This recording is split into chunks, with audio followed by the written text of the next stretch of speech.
The Harbinger cut a solitary silhouette against the sprawling canvas of the submerged world's sky, drifting through the aerial currents that had become both a lifeline and a labyrinth for its weary crew. Captain Rourke stood at the bow, the wind tugging at his coat and tousling his greying hair, his gaze stretching beyond the horizon where the last light of day bled into the coming night. The air was crisp, tinged with salt and the faint, almost imperceptible scent of ozona, reminder of the tempestuous skies that cradled their journey. A sudden chill swept across the deck, carrying with it a whisper so faint that Rourke hesitated before himself acknowledging it. The sound was like the rustle of leaves in a forgotten forest, elusive yet persistent, threading through the howl of the wind. He strained to catch the words, but the voices dissolved into the roar of the currents, leaving behind a gnawing unease. "Did you hear that?" Rourke asked, turning to Mira, who was nearby overseeing the ship's rigging. Mira's eyes narrowed. "Hear what, Captain?" "Whispers on the wind." She frowned, her practical mind refusing to entertain superstition. "The winds play tricks. Or perhaps it's the strain on the ship after all we've endured." Yet even as she spoke, a tremor ran through the Harbinger's hull, subtle but unmistakable. The engineer's face tightened. "I'll check the engine room," she said, voice low but resolute. Down below, the engine room hummed with mechanical life, brass gears and steam pipes forming an intricate orchestra of motion. Mira's hands, usually steady and sure, trembled slightly as she examined the machinery. The gauges flickered erratically, lights dimmed and brightened without cause, and a low, haunting hum seemed to emanate from the very heart of the engine. She exchanged a glance with a nearby crewman, whose pale face mirrored her growing concern. "It's as if the ship itself is unsettled," Mira muttered, wiping sweat from her brow despite the chill. Meanwhile, in the navigation room, Elias pored over the celestial charts spread across the table. The room was dim, lit only by a flickering oil lamp that cast dancing shadows against the walls. His fingers traced the familiar constellations, but the stars seemed to flicker and shift in the parchment as if alive. The currents outside the windows swirled unpredictably, defying the patterns he had come to rely on. A ghostly voice, barely audible, seemed to echo from the very maps themselves, murmuring warnings in a language just beyond comprehension. Elias recoiled, heart pounding. "This place, it's changing," he whispered. Above deck, Saren, the mysterious passenger whose presence had become an enigma wrapped in shadow, stood silently as dusk painted the sky in fiery reds and molten golds. Cloaked in shifting shadows, their eyes glowed faintly, reflecting the dying light. "The winds speak again," Saren murmured, voice like the rustling of leaves, barely above a whisper, echoes of what was and what might yet be. "The curse has not left you, Captain. It lingers, woven into the very breath of the skies." Rourke's jaw tightened, the weight of the Helm's legacy pressing heavier on his shoulders. "What do you mean?" Saren turned, the shadows around them flickering like living flames. "The ritual your sacrifice broke a chain, but the root remains. The curse is part of the currents now, a shadow cast long and deep. Beware what the winds carry, for they whisper of trials yet to come." The crew gathered on deck, the tension thickening the air like a gathering storm. Whispers and half-heard voices stirred old fears and new doubts. Rourke's eyes scanned the horizon once more, knowing that the journey was far from over. The curse of the Ghost Helm was not a tale to be closed with a single chapter. It was a living shadow, a pulse in the heart of the skies. Night fell, and the Harbinger sailed on, the echoes on the wind a constant reminder that the past was never truly gone. and the future was veiled in mystery and menace. The crew braced themselves for what lay ahead, bound together by the fragile hope that redemption was still within reach, even as the unseen currents whispered of darker destinies. And somewhere beyond the veil of stars and storms, the ghost Helm waited, its secrets far from fully revealed, its curse echoing still on the ever-shifting winds. The chill wind returned in the dead of night, carrying with it voices that seemed to seep into the very bones of the Harbinger. Rourke lay awake on the deck, staring up at a sky strewn with stars that gleamed like distant eyes. The whispers grew louder, weaving through his dreams and waking thoughts alike. He rose and paced, the wooden planks creaking beneath his boots, heart heavy with the certainty that the voyage was entering a new, perilous phase. The echoes on the wind were a summons, a warning, and a promise of trials yet unseen. As dawn broke, the crew gathered silently, the weight of unspoken fears hanging over them. Rourke's voice, steady but resolute, cut through the morning haze. "We face down storms and shadows, pirates and spirits. Whatever comes next, we face it together." But even as his words settled among them, the air shifted, the currents turning unpredictable once more. The curse was not done with the Harbinger, not yet, and the endless sky waited, vast and unknowable, for what came next. The dawn crept slowly over the horizon, its first pale fingers slipping through the sky like tentative promises. On the creaking deck of the Harbinger, Captain Rourke stood alone, his gaze fixed on the case that housed the ghost Helm. The artifact was silent now, its ominous presence contained but not diminished. The air was crisp, the usual hum of airborne currents subdued in the stillness of early morning. Rourke's hands rested lightly on the railing, his knuckles white from the strain of unspoken thoughts. The years of turmoil and loss weighed heavily upon him, yet beneath the burden stirred a quiet strength. He had been a man broken by disgrace, condemned to obscurity by his own recklessness. But this cursed journey had carved a new path, one lined with shadows, but illuminated by the flickering light of redemption.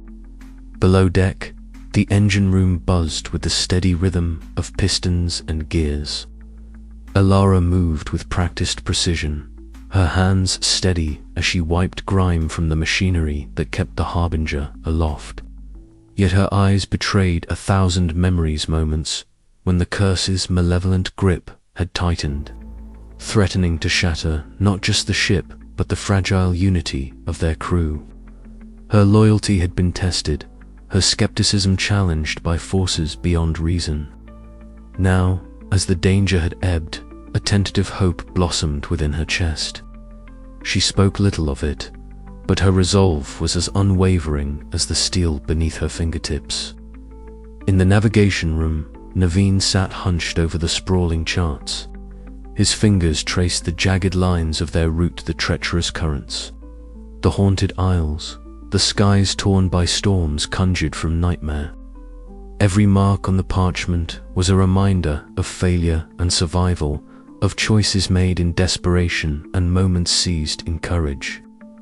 His pale face was etched with regret and a strange kind of hope, the knowledge that while the past could not be undone, the future might yet be shaped by the lessons learned. The Helm's curse had been a crucible, forging the edges of their souls into something new, something stronger.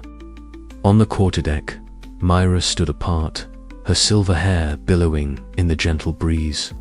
Her eyes, deep pools reflecting distant storms, gazed endlessly toward the horizon. She murmured an ancient incantation, words woven from a language long lost to most, but alive in the currents that carried them. A faint luminescence surrounded her, the echoes of the Helm's origin pulsing softly in the air.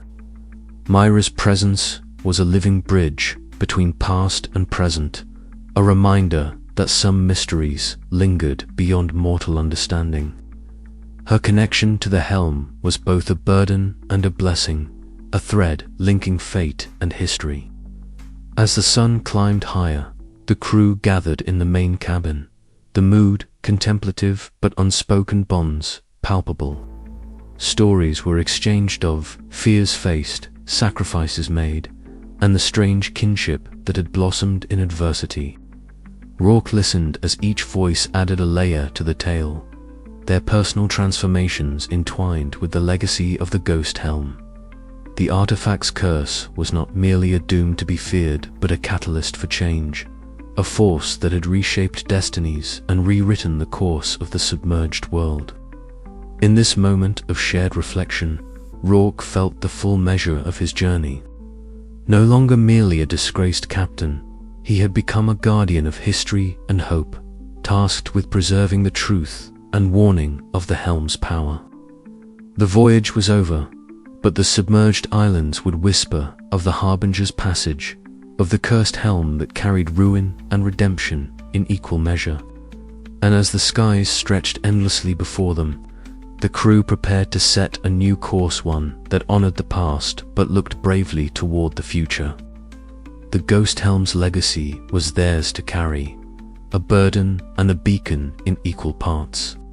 The air thrummed with possibility, the promise of new horizons waiting just beyond the endless sky. But even as hope stirred, subtle currents shifted in the unseen depths, carrying whispers of challenges yet to come. The curse might have been quelled, but its shadow lingered, a reminder that some legends never truly end. The Harbinger sailed on, its crew forever changed. Their scars a testament to the trials endured and the bonds forged under the haunted sky. The dawn crept gently over the horizon, painting the skies with hues of amber and rose as the Harbinger sliced through the mist-laden currents of the submerged world.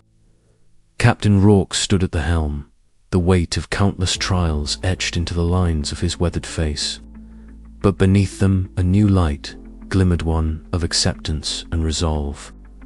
The cursed ghost Helm had tested them all, unraveling fears and forging bonds anew. And now, as the ship sailed on, a calm certainty settled within him. Below deck, the hum of the ship's engines mingled with the soft murmur of voices. The crew gathered in the main cabin, their faces illuminated by the warm glow of oil lamps. Maris leaned over the scarred wooden table, tracing the path they had traveled and the routes yet to conquer. Her usual tension was softened, replaced by a quiet hope that steadied her hands. Lena, ever pragmatic, exchanged a wry smile with Yuen, whose enigmatic presence had shifted from a source of suspicion to a subtle anchor of calm.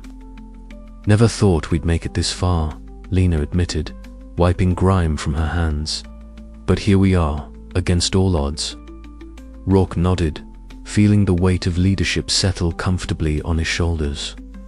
This crew has faced storms, betrayal, and shadows most would flee from. We're not just survivors, we're a crew reborn.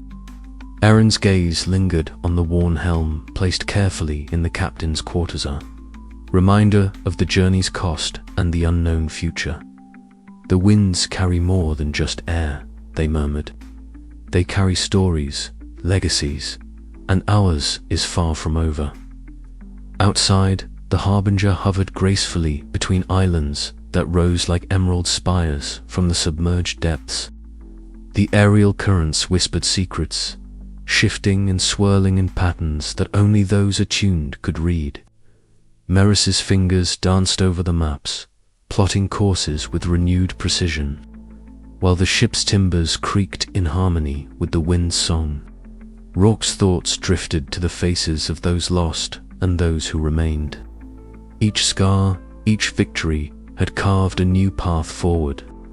The ghost helm's shadow lingered still, but it no longer held dominion over them. Instead, it served as a reminder of the price of recklessness, the power of redemption, and the unyielding strength of a crew united. As the sun climbed higher, casting shafts of light that pierced the lingering fog. Rourke's voice rose above the deck's steady rhythm.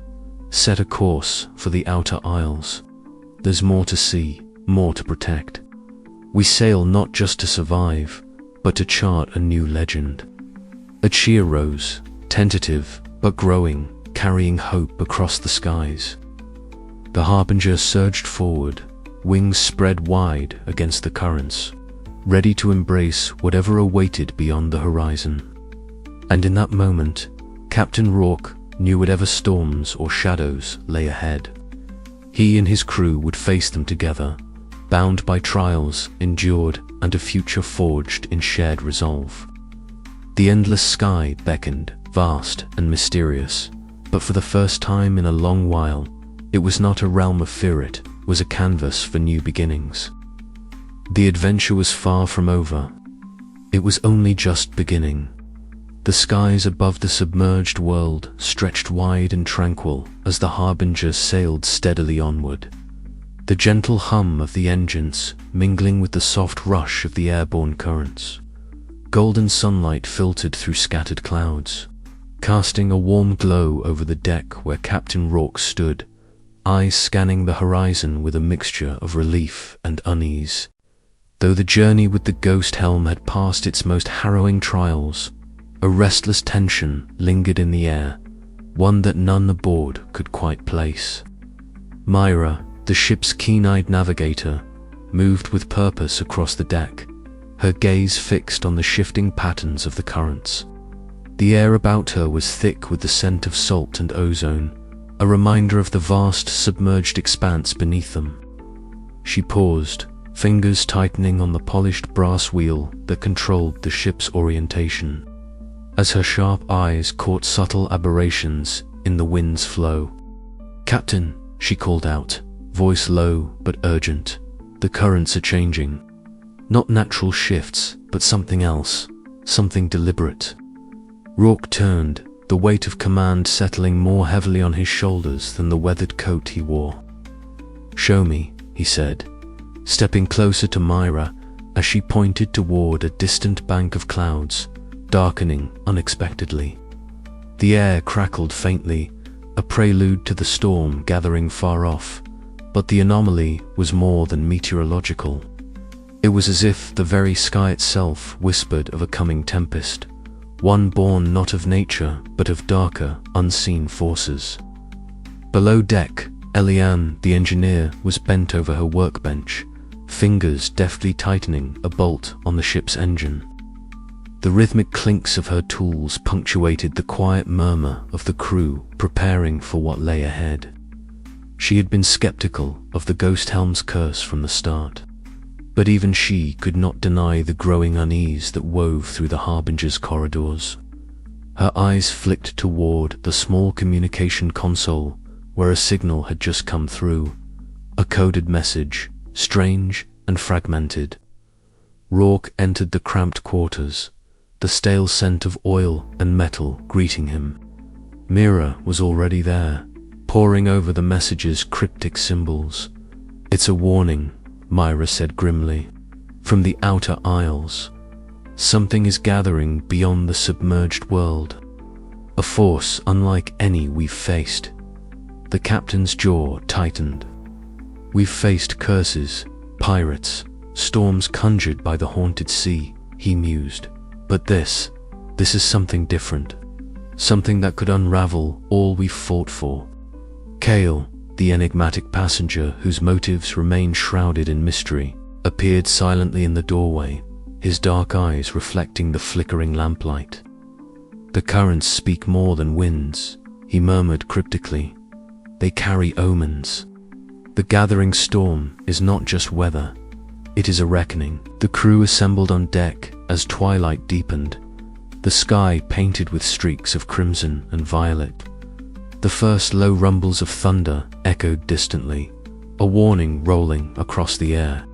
Above, the clouds thickened, swirling into ominous shapes that seemed to pulse with latent energy. The Harbinger creaked under the strain of the shifting winds, her sails taut as the crew braced themselves. Rourke's gaze swept over his companions. Myra, her eyes sharp and focused. Ilian poised to keep the engines running against the storm's fury. Kale, a shadow among them, yet integral to their survival. "Whatever comes," he declared, voice steady despite the storm's approach, "we face it together. The past has taught us the cost of fear and division. Now is the time for unity and resolve." As the first tendrils of the storm unfurled across the sky, a sudden flash lit the horizon, not lightning, but a signal in the darkening clouds, momentary yet unmistakable. It was a call, a summons, a herald of the trials yet to come. With the haunted sea far behind and the submerged world's mysteries still unfolding, the Harbinger sailed into the gathering storm, carrying its crew toward an uncertain destiny. The air thrummed with electricity and promise, and though the shadows lengthened, so too did the bonds forged in fire and sacrifice. The skies whispered of battle, of secrets yet unveiled, and of a storm not just of wind and cloud, but of fate itself, a gathering tempest that would test the mettle of Captain Rourke and his crew as never before. And as the winds howled their ancient song, the question lingered in every heart aboard the Harbinger. What storm truly awaited beyond the horizon, and would they survive its fury? The gathering storm was no longer a distant threat. It was here, and the voyage was far from over. The courtroom was suffocating, the heavy air thick with accusation and disappointment. Captain Rourke stood before the panel, his usually unshakable demeanor fractured beneath the weight of their judgment. Around him, whispers spread like wildfire. Cousins turned away, former comrades averted their eyes. The chamber's wooden walls seemed to close in. The faces around him were a mixture of cold condemnation and sorrow. The verdict was clear. He was stripped of his captaincy, his name smeared across every port from the floating docks of Lyrian to the cloud-swept isles of Valtara. It had been a reckless maneuver, a desperate gamble against the volatile aerial currents that braided between the submerged islands. The Seabreaker had been his pride, a skyship as much a part of him as the air he breathed. But on that fateful day, the winds betrayed him. The ship was caught in a sudden tempest conjured by the haunted sea below, its roiling depths whispering curses that seemed to seep into the very sky. The timbers groaned, sails shredded, and crew members screamed as the Seabreaker spiraled toward disaster. The accident claimed lives, shattered dreams, and left Rourke with nothing but the bitter taste of failure. Days later, shunned and adrift in a city that once hailed him as hero, Rourke found solace in the shadows of a damp tavern. The flickering candlelight cast dancing shadows over the worn map spread before him, tracing the very currents that had doomed his ship. Memories clawed at his mind, the faces of lost friends, the roaring winds, the crash that echoed in his bones. His scarred hand trembled as he reached for a glass of bitter ale, the warmth doing little to dull the ache of disgrace. A soft knock interrupted his solitude. The tavern's door creaked open to reveal a figure cloaked in darkness, face hidden beneath a hood. The stranger approached with measured steps, voice smooth yet laced with an undeniable authority. "Captain Rourke," the figure said, "I have a proposition that might restore your honor and change your fate." Intrigued despite himself, Rourke listened as the benefactor spoke of the Ghost Helm, a legendary artifact shrouded in myth and fear. The helm was said to curse any ship that bore it, dooming its crew to ruin. Yet here lay an opportunity: deliver the helm to a distant island, far beyond the reach of prying eyes and whispered fears, and redeem himself in the eyes of the airborne sailing community. The offer felt like a knife edged with both hope and peril. To accept was to embrace a fate as uncertain as the currents themselves. After a long night wrestling with doubt and desperation, Rourke stood, the weight of his past and the promise of redemption colliding within him. "I'll do it," he said, voice steady but tinged with the ghosts of his failures. "I'll deliver the ghost Helm." Thus began a journey not just through the treacherous skies, but through the very depths of Rourke's soul, where honor, guilt, and hope intertwined in the dance of the haunted sea and the airborne currents. As dawn broke over the submerged world, the disgraced captain set forth, the ghost helm aboard his shoulders and the fate of the seabreaker riding on his resolve. But the skies were unforgiving, and the curse was patient.